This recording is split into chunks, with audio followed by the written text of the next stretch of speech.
మీరు ఎలాగో ఐపీఎల్లో ఎస్ఆర్హెచ్ని సపోర్ట్ చేస్తున్నారు మన హైదరాబాద్ టీం అని చెప్పి ఇందాక ప్రీవియస్ ఇంటర్వ్యూస్లో చెప్పారు.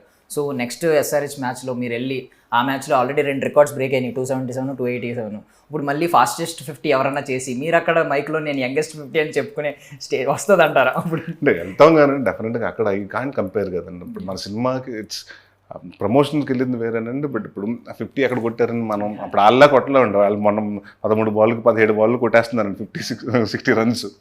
సో దాట్స్ డిఫరెంట్ థింగ్ అండి.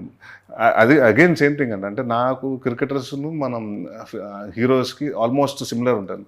సక్సెస్ స్ట్రీక్ ఉన్నంత వరకు అంటే యూ హ్యావ్ టు, ఆ ప్రెషర్ అలా ఉంటుందండి. వస్తే కొట్టేయాలి. ఇప్పుడు మనం 288 కొట్టారు, నెక్స్ట్ ఇప్పుడు అదే బ్యాట్స్మెన్ వెళ్తే వీళ్ళు ఎక్స్పెక్ట్ ద స్కోర్ ఆఫ్ 300 అన్నారు. So the more you do it, అంటే ఇప్పుడు ఒక రికార్డ్ బ్రేక్ చేస్తే దాన్ని మించి బ్రేక్ చేయాలనుకుంటారండి. So that's again the thing అండి. అండ్ నాకు చాలామంది అండి youngsters I seen lot of thing. It's an opportunity, especially IPL ఏంటంటే you can prove yourself. Where అంటే ఒక ఇదివరకు ఏంటంటే ఒక టీమ్ 11లో అదే ఇండియా టీంలో ఉంటేనే మనం తెలుస్తుంది. ఇప్పుడు ఏమవుతుందంటే now you can display your skills in IPL. So every అంటే entire India is watching you and మీరు కరెక్ట్గా ఆడితే will be taken to the team.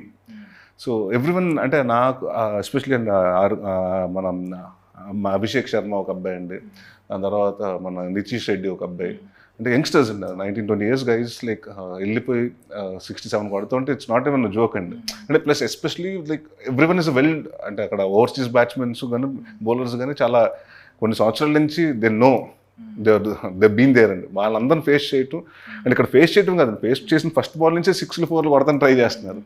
So I really appreciate అండి.